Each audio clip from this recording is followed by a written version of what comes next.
Uh-oh, what did she do? Like, I mean, there's lots of TikToks and stuff that like people do and it doesn't cost them their job, but what could she have done that got her fired? I mean, not just fired, but like ruins her career. I happen to work for the state, and if I have to watch your cheeks hanging out again, I will call CPS. We're all sitting over here. You don't get to touch me. No, look. Due to the shortness of her skirt, it was like this, and you could see everything open. Here's this woman I don't know who just came up and touched my bare butt. Like, I have no clue who this is. What? A video of a heated confrontation between a mother and a group of younger women goes viral. It captured the aftermath of the older woman tugging on the younger one's skirt, claiming to prevent lewdness.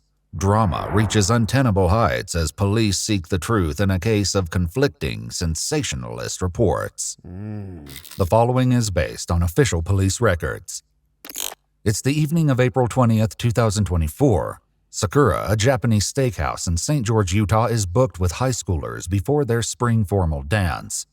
Footage uploaded to TikTok captures a heated confrontation between waiting diners. I happen to work for the state, and if I have to watch your cheeks hanging out again, I will call CPS. You're over 18. She is 19 years old. You don't get to touch her. You don't get to touch her. What's captured on camera is only a fraction of what each side would later claim happened. You don't get to touch. We're all sitting over here. You don't get to touch me. No, look. The clip, posted by CC Snow, is viewed over 500,000 times within hours. But what viewers don't know yet is that the woman threatening to call CPS does in fact work inside the Utah Attorney General's office. Okay. Whoa! It's not appropriate. Why did she call her the P word? What's that? The older woman, later identified as 48-year-old Ida Ann Lorenzo, files an incident report with the St. George Police Department as she perceives that her family's safety is at stake. We were at a restaurant yesterday. I was sitting with a 10-year-old sitting on my right-hand side. A bunch of girls walk in. Their skirts were so short that as we're standing there, I see the 10-year-old pointing to one of them, and you could see her entire What and the butt cheeks hell? and everything hanging out. And Really? immediately I was like, oh my God, that is completely inappropriate. We do not need to be sitting at a restaurant having a 10-year-old look at someone's private part. They were saying that this particular group of girls. But if the parent of the 10-year-old didn't have an issue, like why is she taking it on herself to call the cops about this? And is it even worth calling the cops about something like this? They're called the Slut Squad, and they were just bullies. They bullied everybody around them. And in my opinion, if 17-year-olds that are going to a high school ball are sitting there calling them bullies and they're known and labeled as the stripper squad, What is she in my talking opinion, about? they're fully aware that the behavior is not okay. She claims to have only acted because the police could not in a timely manner. This is so She weird. meets the responding officer the following day. Hello, are you Ida? Yes. Hi. Hi. Good. Good to meet you. So, It just seems like she's kind of a little bit threatened by those younger girls, those younger ladies. That's what it seemed like to me. these little girls have continued to incite a mob, and I've been harassed all day. Not only did they took it down from St. George Post and her Facebook, but now she put it on Instagram, and now she put it on TikTok. Like, at some point, something needs to be done. It needs to be stopped. And they have a reputation for doing this, which is why none of the minor kids wanted to get up and say anything. And so, I don't... The video she posted has currently reached 517,000 views. Damn. Yeah. And you're telling me that she was not wearing any underwear? As we could see... So you don't know if she was not wearing underwear? Yeah, exactly. We could see Are you pubic hair, skin, and everything. Like, Really? are you saying the opening? yes, because we were actually seated, and she Okay. was standing up, and she was at a higher. So you were under her. Due to Due to the shortness of her skirt, it was like this, Okay. and you could see everything open. Okay, Not if only it's were like the that, minors that's a lot. involved that were all seated around me, but my son was present as well.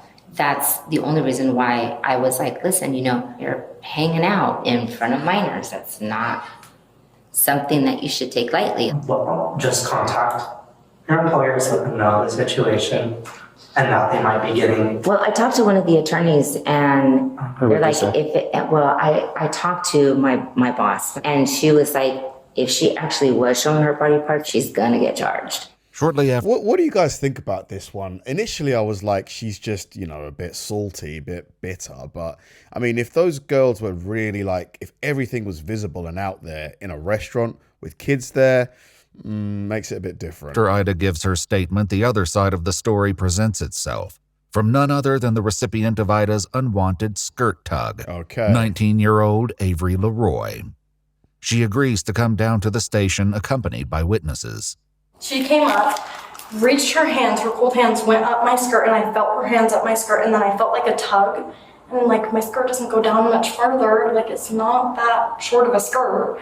And so I felt this tug and I like whip around thinking it's one of my friends or something.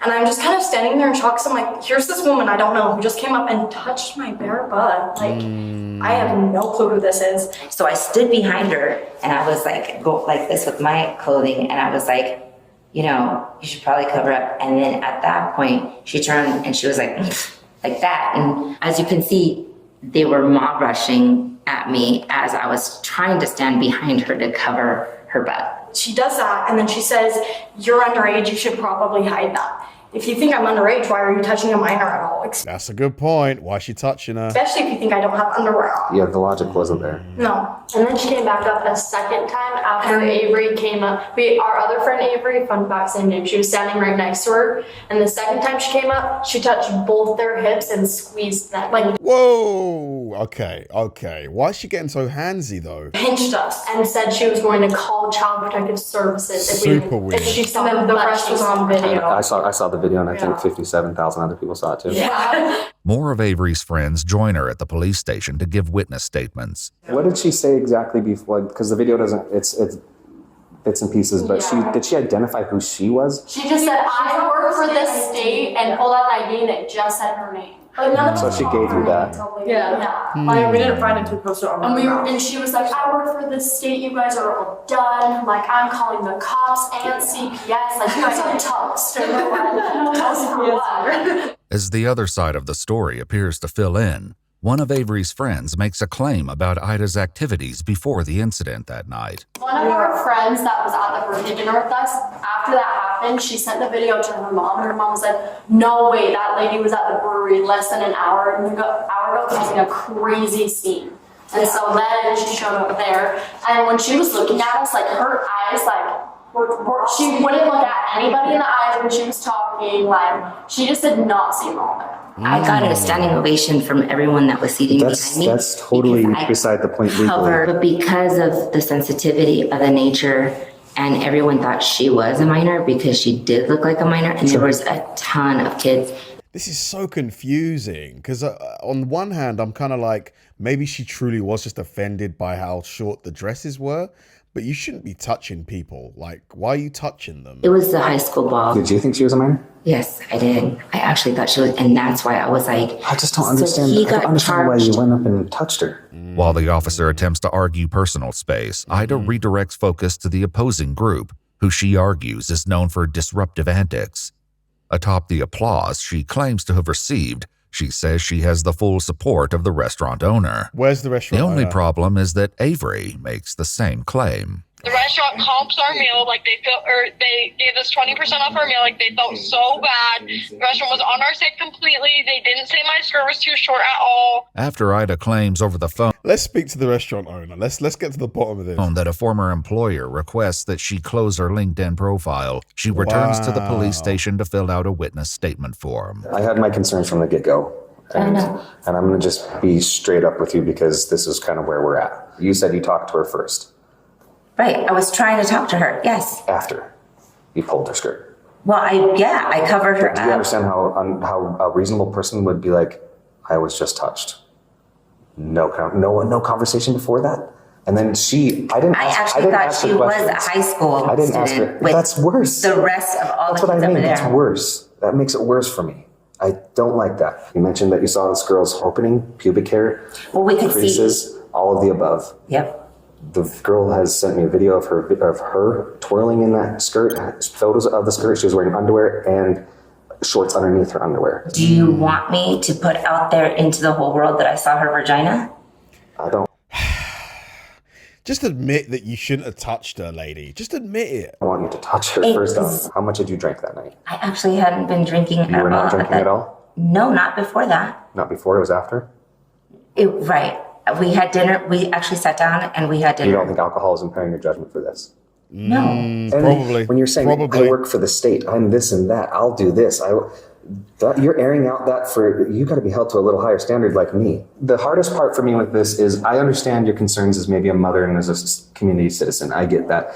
But well, not to mention you that took action on this. There was no incident. You created it. You put it into action. The consequences of your actions have been all of this. This has nothing to do with them. Today, you're going to be placed under arrest for sexual battery. Okay? Oh my God. That's the unfortunate side of all this. God. You're arresting me? Right now, you are under arrest, okay? So yeah, you don't get to touch people. That's just how it goes. Let's face my sergeant and put your hands behind your back. Ida is placed in handcuffs without incident while the sergeant calls her son to pick up her car parked outside. But I'm probably going to lose my job now because of it. And all I was trying to do is to be conscientious of the fact that she was really exposing herself. But that's her business, Ida. That's down to her. And, I've already told you, so I probably just should quit talking at this point. Yeah. Ida Lorenzo was booked at the Purgatory Correctional Facility in Hurricane, Utah for sexual battery. According to news sources, the Office of the Utah Attorney General terminated her employment the next day. Oh my God. And despite wielding her position like a sword, she'd only been employed as a probationary worker for a little over a month. God, she's only been there for a month, and she was bragging about how she was like a head honcho. On July 28, 2024, Ida entered a plea in abeyance for a reduced Class B misdemeanor charge that would carry no sentence. Following a hearing which took place on July 29, 2025, the case was dismissed. Oh my God. If you'd like to see... Wow. She brought that all on herself, really. Like, even if she thought that they were dressed inappropriately, like, why did she have to act on it? Like, she didn't have to look at them. Don't give them your attention. Like, just leave them alone. Like, that's what I would have done. Like, it's just none of your business, really. Like, what would you do? Like, I'm sure you wouldn't go up to a young girl and like start touching them and pulling at their dresses and stuff, because no matter the justification, that just looks crazy. On camera, to the people around, it just looks absolutely crazy. Thanks for watching, guys. If you enjoyed the video, please like and subscribe, and check out the video I'm going to link right below this one. See you there.